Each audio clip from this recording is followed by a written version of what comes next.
So we are now day 41 of the Donald Trump shutdown, and I want to give you guys the latest as, unfortunately, the chaos continues. So this is Speaker of the House Mike Johnson. Let's have a listen. So here's where we are by way of schedule, just so you know, you're following. And if you're not at home, if you're waking up to this good news this morning, the Senate's vote late last night of 60 to 40 opens the door now.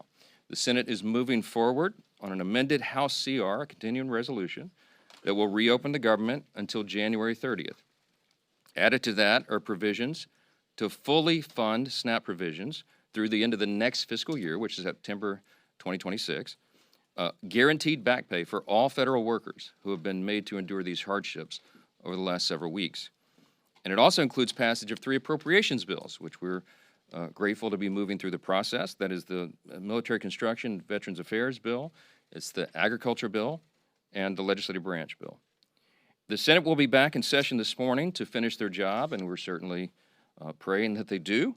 They'll need unanimous consent from all senators to fast-track their final vote. As you know, there are some procedural hurdles that one or more could throw in the way, but we certainly hope that they won't do that because so many people across this country are desperate for the government to reopen.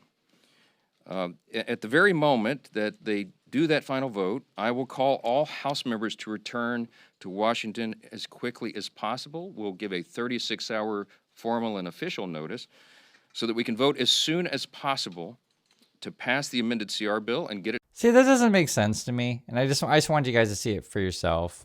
So in his own language, I guess here, we want to do this as soon as possible. We'll give a 36-hour formal notice and official notice so that we can vote as soon as possible. It just doesn't make sense. Like, why? I don't know why they just call him back now.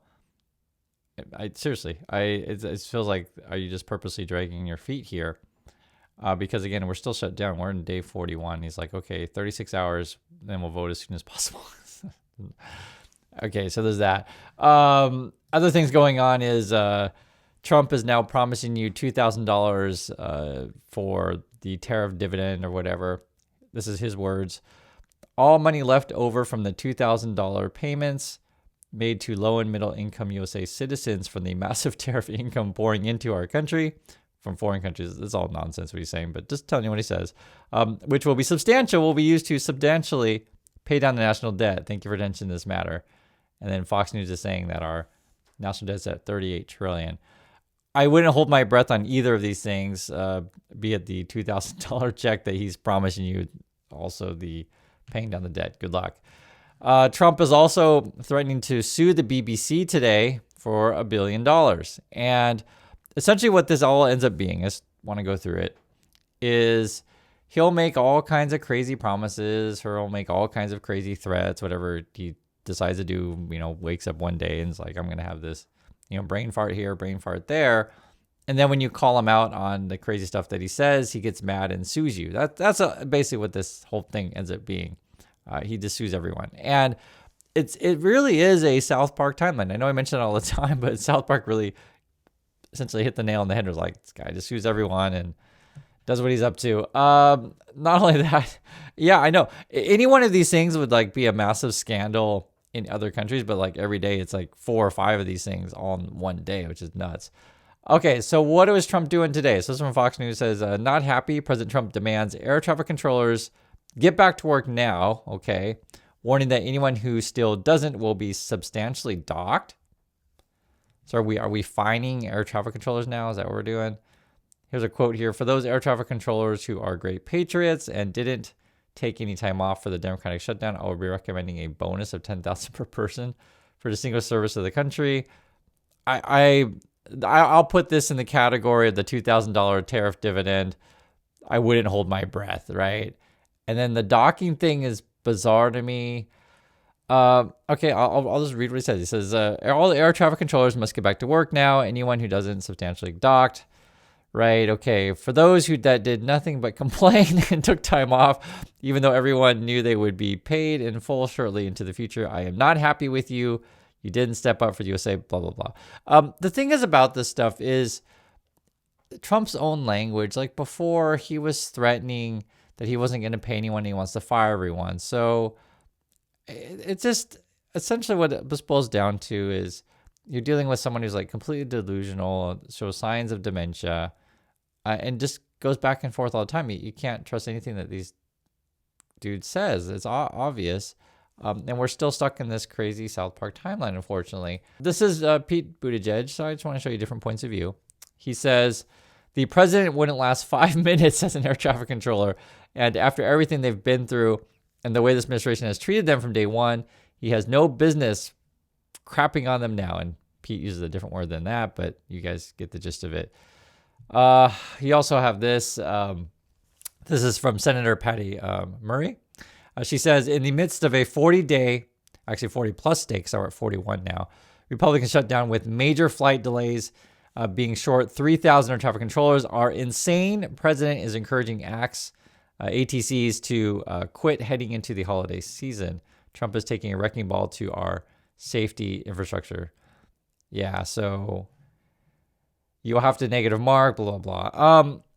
Regarding this, the flights, so I saw a couple different numbers. I first saw a couple hours ago, there was like 1,600 flights. I think it was canceled today. But then I saw another number, it was like 2,000. So I actually don't know. I think it's probably in that range between those two numbers. And this gets updated, right? I mean, by the minute. So we're still in chaos in heading into our busiest season, which is going to affect not just travel, but also, the whole economic activity of the country. I'm actually one of the numbers that I'm interested in, because we're going to find out, is how are the retailers and the Black Friday sales and going into the holiday season, like how is that going to hold up in USA? We already know that holiday hiring is down. We talked about that. So there's a lot of shaky things going on. I want to show you more, but I mean, this is just all, put it all together. People are still really struggling out there.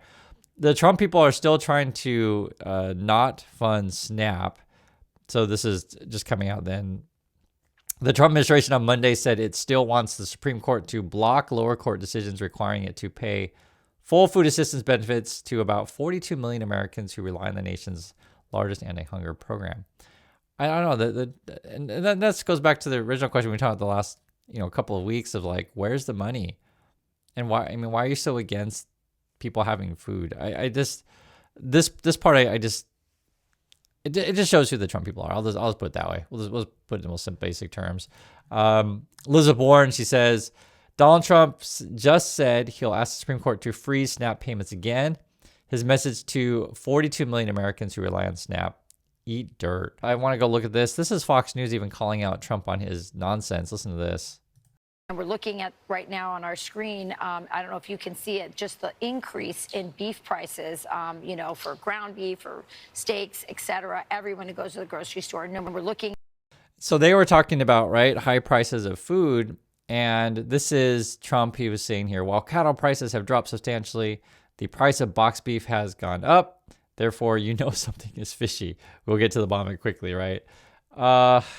Things are really expensive. This is what it is. And it's, it's crazy when you put this stuff together. I guess Trump's plan, if you want to just think of like economic plan, if we remove people's ability to buy said products, I guess we reduce demand, meaning that we cut off, food funding for SNAP. So then I guess theoretically that would be one way to bring prices down. Now, no one says this publicly, but I'm just saying, I think that might be their plan. If you just look at literally what they're talking about here, prices are too high. I'm gonna sue people. I'm sure Trump will figure out a way to sue people or whatever. And then Trump has also mentioned before he wants to send the Justice Department against whoever. And there was a report recently, actually, they're running out of people at the DOJ. I think like half the people quit. It was like thousands of people. The whole thing is still in chaos. So even though we just had vote yesterday, it's still not over. So that's why I'm going through everything with you. This is Trump just a few minutes ago. Every day it's something. I mean, this is literally just a few minutes ago. The quote, payback numbers being quoted by the radical left lunatics, that's how he writes, who would love to see us lose on tariffs because of how bad it would be for our country, are much higher than being stated by our fake opposition mainly from foreign countries who do anything to be allowed to charge us tariffs without retribution. What is this stuff? The actual number we would have to pay back. So I think what he's talking about, I think he's worried about losing at the Supreme Court regarding the tariffs. Okay, I think that's what we're talking about. So tariff refunds, essentially. If I'm trying to interpret, Trump language to regular people. The actual number we would have to pay back in tariff revenues and investments would be in excess of $2 trillion, he claims. Okay, that in itself would be a national security catastrophe. Those opposed to us in the United States Supreme Court are giving low numbers so that the court will think it is easy to get out this terrible situation that these anarchists and thugs have put into. Okay, so one is just understand that Trump's out, in lunacy land, but this is a reality. There is going to be a fight over refunds over tariffs, so I think that's going to be a thing. And I mean, you put this together because if you want to understand Trump, just look at the whole picture. Just keep it the most basic as you can. And essentially the basic question is, where's the money? Why are you so adamant about not funding food? Okay, so where's the money? And then here you're like basically saying, oh, if I have to refund the tariffs, then we're all gonna lose. Okay, so like, is it because you I don't know, did you gamble all the money somewhere? Like it's gone, and now you're like worried you have to pay someone back? Like, do you understand? Like, he talks like the person who doesn't have the money that lost the money. That's how it comes across to me when you're always switching stories and acting like the world's going to end. It's basically, did you lose the money, and who do you owe the money to? That's honestly how I read this. It's weird that this is coming from the president of the U.S. I don't know what else to say. This is a 50-year mortgage stuff now we're talking about today. As the Trump administration moves forward with a plan to introduce 50-year mortgages. It looks to be like the president's looking for a quick fix to a market that is fundamentally broken right now. Over the weekend, Trump sharing this image comparing the proposal to the 30-year mortgage policies championed by FDR nearly a century ago. The move could potentially kickstart the now stagnant real estate market. Homes are currently seeing the lowest turnover rate in 30 years, and the median age of first-time home buyers just hit an all-time high of 40 years old. It's really difficult to see right now for younger borrowers how they are going to be able to afford a home. A longer fixed-rate mortgage would lower monthly payments, but would also create a higher total cost because of all that interest over 5 decades. Take a $400,000 loan at 6% interest. Under a 30-year mortgage, the monthly payment would be just shy of $2,400. Under a 50-year loan, it drops to just over $2,100, a savings of nearly $300 a month. But over time, that savings is erased by a much larger interest bill, because while the total interest on a 30-year loan would be about $463,000, the interest on a 50-year loan would total more than $860,000. Many, including longtime allies of President Trump, are not on board with the idea. Congresswoman Marjorie Taylor Greene saying, quote, "It will ultimately reward the banks, mortgage lenders, and home builders, while people pay far more in interest over time and die before they ever pay off their home, in debt forever, in debt for life." And then that's the world of Trump, right? In debt forever, in debt for life. Like, what? I always say the same thing, guys. I can laugh, I can cry, I can scratch my hair out. And actually, honestly, pulling my hair out is sort of been my feeling as of late. I constantly look at this stuff. It's like pure chaos. The numbers don't add up on most of the stuff that they're talking about here, or they just pulled numbers out of thin air and it doesn't make sense whatsoever. And then they act like, oh, well, according to the numbers I just pulled my butt, everything, you should listen to me. And I'm talking about Trump. And it's like, it's such a total disaster right now. And then they'll say stuff like flat out to your face, oh, we're in a rush to hurry. Yet I'm giving a 36-hour notice, which doesn't sound like a rush to hurry to me. Like, it doesn't even, it's frustrating, guys. If you feel frustrated, you're not alone. I'm very frustrated in this stuff also. There's so many dysfunctional things. And, this is where, I'll just be frank with you, oftentimes the market will call this stuff out. And so I'll do another video after this. We'll look and see what the market is saying, what people are thinking there, because it's different, right? When in doubt, follow the money. And so that'll just kind of show you like, okay, do people believe in this stuff or not? That's my thoughts. I'd like to hear yours. Please be careful out there. And I'll catch you all in the next video.